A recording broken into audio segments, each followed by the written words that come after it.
Guys, a bit of a weekly update. I think I didn't do one last week or the weekend. Got a bit of wild hair going on at the minute. Yeah, as you can see, beautiful England, hammering down with rain.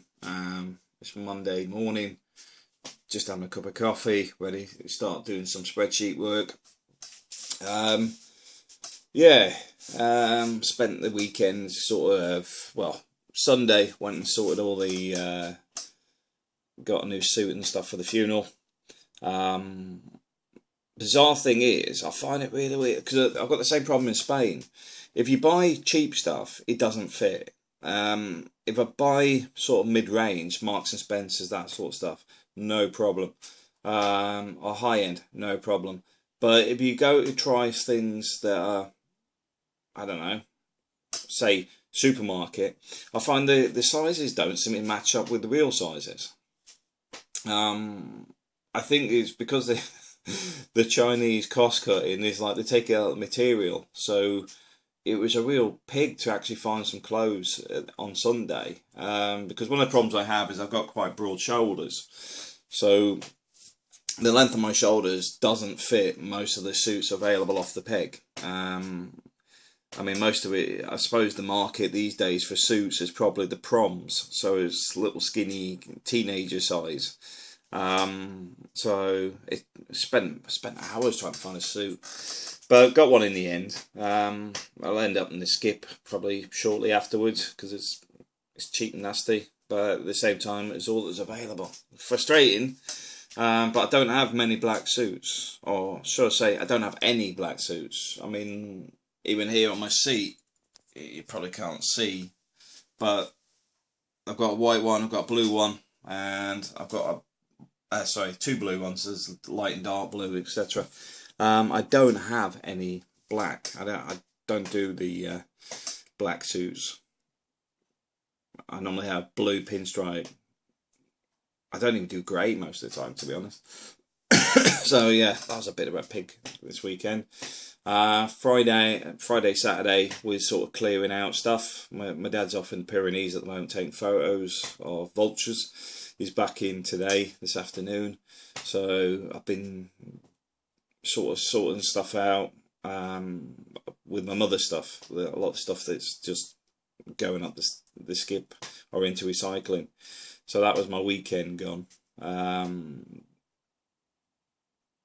And then I trimmed the garden and stuff and took out the rockery and put a load of black bin liners down to kill all the weeds. Just leave that down for a couple of weeks to kill the ground. I also used a bit of vinegar. I used their white vinegar. A lot of weeds and stuff do not like white vinegar. Just don't put it places you want other stuff to grow in future. That's what I say. But I'm sitting waiting for an Excel sheet to open, so I thought I'll do an update when I'm waiting because it's actually have to pull it from the internet. So the first thing I want to say is, although it's a difficult time, it's sort of got me in a more positive mindset. Because one of the things I did at the weekend as well is I bought a load of gear for jogging. The bizarre thing is I've been watching a bit of TV while working lately, and I was watching House of Cards and that new film with what's his name?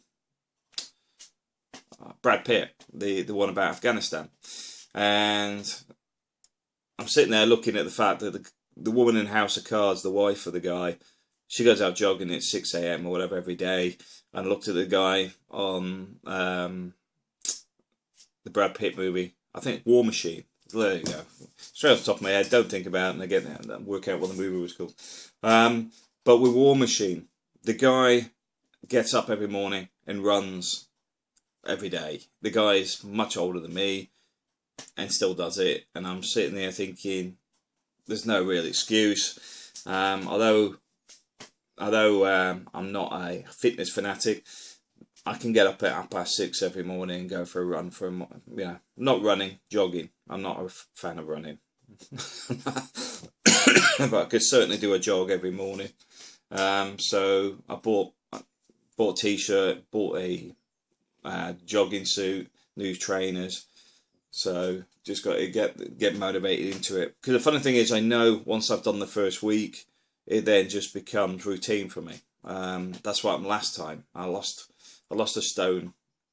Was it a stone a week or a stone? I lost a lot of weight quite quickly because I went down from, I think my size was back then was 42, something like that, 38, 42. And it went down to 28 within 2 months. And I know I can do the same again. What affected that routine back then was I went to the Philippines, come back, did 6 weeks here, went back to the Philippines, got married, moved to the Philippines, got into the Philippines lifestyle. So going back this time, it's got to be a case of getting back into that routine, but at the same time living out in Spain, I'm sitting there looking at the fact I can run on the nature park every day. I can run along the beach, so getting the right motivation just to get it started. Once it does, I think we're in the right direction. Work-wise, I'm sort of sitting here looking at spreadsheets and thinking I need to do something else. Not something else in the respect of quitting and giving up and moving on, but more a case of I need to move to the next level. So I'm seriously thinking about getting a degree or doing something else that can boost me up the ladder a little bit more. I mean, the bizarre thing is there's an obsession with degrees in the UK. You can have a complete moron that come out of an education facility and no experience, no knowledge and no ability that could take a job from you that you will never get simply because you haven't got a degree. And the degree could be completely irrelevant. The amount of people in the FM industry with degrees in stuff that have nothing to do with building management or facilities, I mean, one of my mates out in the Middle East, his is a chemistry degree, but they just like people with a degree. It's just an obsession. I know with working with Shell Oil, one of the things they ask for is a degree on some of the senior posts. It's part of the contract. Yeah, I do not understand the value in degrees in the sense that it doesn't show somebody is capable of a job.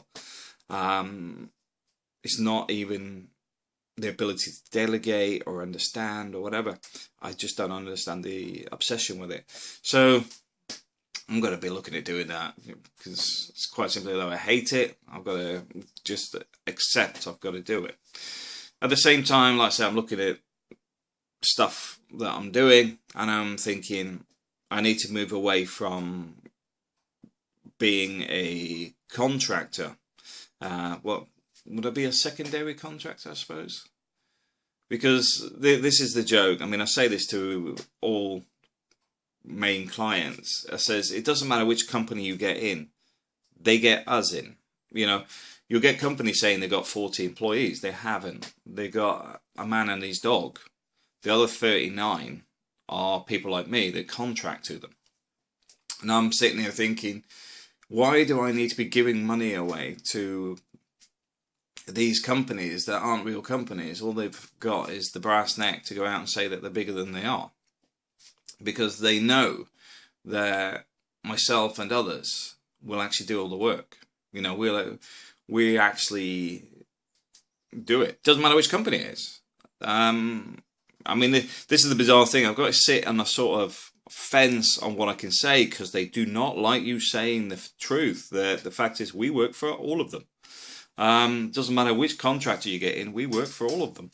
And that's the bizarre thing. This is what I'm trying to encourage where I am at the moment, to understand that you don't need to bring anybody else in because you already have 90% of it here.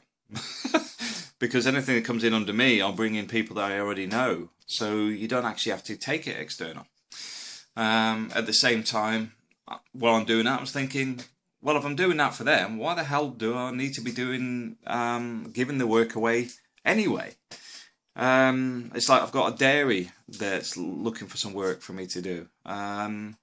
With that, I've helped them a lot for free over the phone because they don't really understand what they have.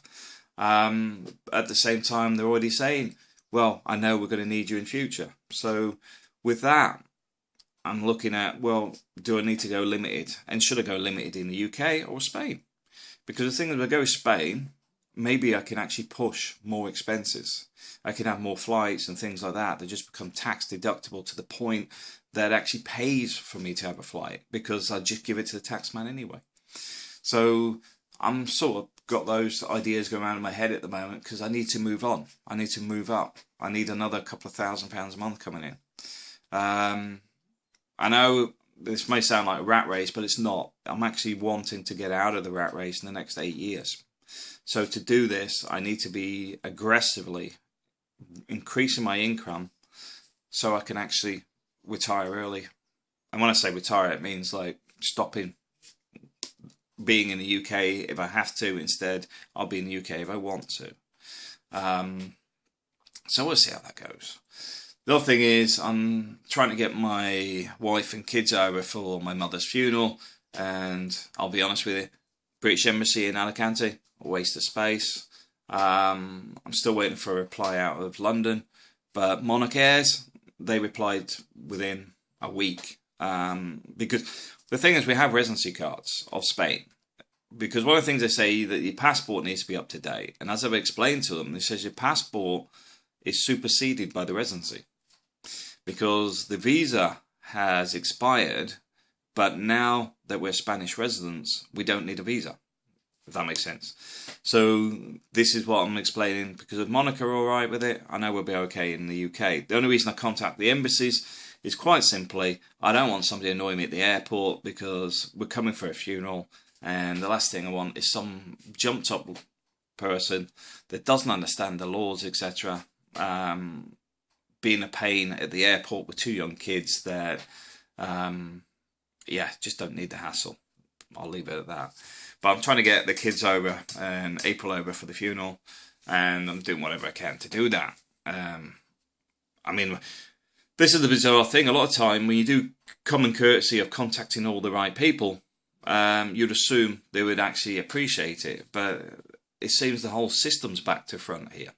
My brother's trying to get the doctors today. Here, you have to ring between 8 and 11 o'clock. If you don't get through on the phone, no appointment today. That's it. There is no system. Now, if you ask me why they're doing it, it's a very, very simple one. How do you bring down appointment times? By not giving people appointments. That's what that's for. Simple as that. Because in Spain, what you do is you go online and you book your appointment time. That's it. And I'll be honest with you, if you did that in the UK and people don't turn up to the appointment, after the third one, they have to phone. That's it. Because if they can't be trusted to turn up on time or turn up in the day, simply, you move to crap list. Crap list says you can't use the online service. You need to come in or in person or phone up because you've let the NHS down. Simple as that. Simple system. But it does seem like it's NHS fudging about bringing appointment times down by simply not giving people appointments. Good idea. I could go on about all that sort of stuff, but I mean, I know everybody is aware how bad it is, but yeah, I'm not going out. See, the thing is, I'm trying to avoid talking about my mother and the relationship with that bloody surgery. The reason she ended up in critical care years ago was down to them. Recently, the issues relating to her having a district nurse visit that never turned up. There was a lot of calls made. They were supposed to. It was something that was set out that they should be done regularly. They never did it. As soon as she died, they're on the phone. They're incompetent. Simple as that. I don't care, they say, oh, they're maxed out, whatever. I don't think so. It's incompetence. That is pure incompetence. If you cannot manage with the resources you've got, then it should be flagged up. Simple as that. You simply flag it up. That's good management.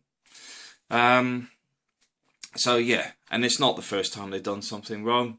My brother was on some medication relating to some, because he was having some medication for some treatment, but it bunged him up. Let's just put it that way. So they gave him these this drink, which is obviously to flush you out, and it wasn't working. They said take up to 9 a day.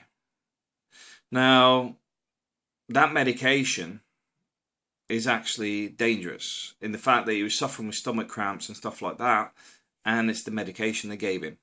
And the fact is, you're not supposed to keep it for long periods of time. You're only supposed to use it for a few days and not use it again. They put him on a regular prescription of this stuff, and I think it was about 10 weeks in, he was suffering with severe stomach cramps, and it was the medication they'd given him. And then they were saying just up the dosage. This is supposed to be the bloody surgery that's supposed to be looking after you. Like I said, I'm moving off that now because I'm getting a bit annoyed with it. So yeah, but one of the things I was thinking about as well is there is a shed load of stuff that I know about Excel. So I'm going to start a new channel on it, and there's a reason behind it. I want a new Mac. This laptop is HP. It's crap. HP and some of the others have gone downhill in the last 10 years to the point this laptop, I'm getting to the point I'm buying nearly one a year, and I can't justify it on this rubbish. Now, I will say I use a lot more resources than most people. The fact that I work on pretty heavy spreadsheets, these get maxed out quite quickly. They're running at maximum for a long periods of time because of the data manipulation. At the same time, using the Mac I've got in Spain, it seems to handle Microsoft Office better than a Windows PC. I run it through Parallels. It works great. I've got no issues with it. It seems to just work well. So I'm thinking I'm going to spend maybe £1,500 on a new MacBook. And I'm thinking, I can't justify that expenditure. The same with the drone. I want the drone, and I'm sitting here going, no, you're not going to go out there and buy it straight off. You are going to have to pay for this. So what I'm going to do is probably do a few hundred videos on Excel. And you probably think, well, and that's going to pay £2,500? Just to pay it all in one day, you see. Because I can finance myself. I can take it out of one pot and put it in this, and then it pays me back monthly. But in all honesty, this is what I say to people about there's money in YouTube. Things like that is where the money is. Because people get stuck on things and they'll look at the video and they'll bookmark it. 2 months later, they're doing the same thing. And I go, I can't remember how to do this. So they open the video again. And then a month after that, I can't remember this. They do it again. And then they look through your other videos and they're bookmarking 20, 30 of your videos because you explain everything to them. So that's why I say there's a bigger niche than the Philippines stuff. Because a lot of people go, oh, I'm going to go to the Philippines, do this. You already know stuff that people want and it'll pay more. In all honesty, it'll pay more. It's easy to do the Philippine stuff. It's easy to do the Spanish stuff because it's just the routine day-to-day stuff. I'm not saying don't do it, but I'm saying you've probably got skills which have more money in them. So if you want to do it for profit, or in my case, I'm doing it to buy myself a new drone and a new Mac, then sit and have a think. What do you know that can actually make some money? Even things like, I was just thinking off the top of my head, fishing. How many people are actually interested in fishing? How to tie a fish hook, how to do this, but showing it in an environment which is related to what you're doing. But also, I found, this is one I found that I haven't bothered replicating because I'm not that interested in it, and I'll be honest with you, it's worth a niche if you are. Model trains. Bizarrely, model trains gets a phenomenal amount of views because you've got the kids that watch it, you've got the model makers, you've got the train enthusiasts. They're all interested in it, and they've got a huge amount of people, which means you get a very good following. And obviously, there's a lot of merchandise tied with it. So if you're going to do a channel and you're interested in modeling or trains or whatever, those things will pay better off than doing the Philippine stuff. But like I'm saying, I'm not saying don't do the Philippine stuff. I'm saying do it as well. but you might find the effort you put into the modeling and stuff that you do as your hobby anyway is, like the Philippine stuff, pretty effortless. But the reward could be better. So bear that in mind. Anyway, that's me for today. I'm now my spreadsheet's now open, so I'm gonna carry on with this and keep positive. That's what I'll say. If you haven't been in the Philippines for the first time, or you're looking to go to Spain or whatever, just do your homework and focus on making it happen. There'll be plenty of things that will say don't do it. There'll be plenty of things. I mean, like the Philippines at the moment, there's a bit of martial law in Mindanao, and the attack up in Manila, which seems to be to do with a robbery rather than an attack. But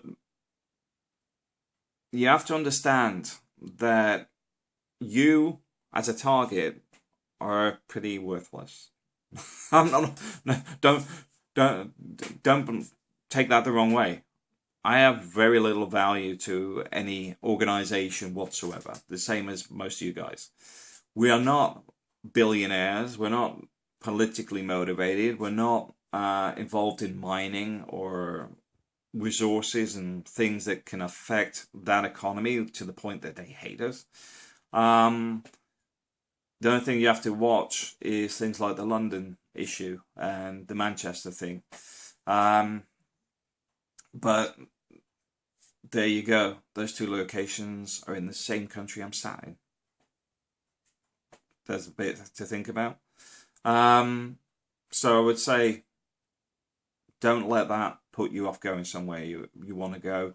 Don't let it put you off doing something you need to do, want to achieve, because quite honestly, it's an excuse. You're giving yourself an excuse not to do it, and I'm saying to hell with that. Do what you want. Get on with your life. Focus on it. Make it happen. Like I'm saying about this Mac and the drone. I've got the money to do it. I could go and buy them tomorrow, but I'd begrudge paying for it. So this is why I'll work on Excel.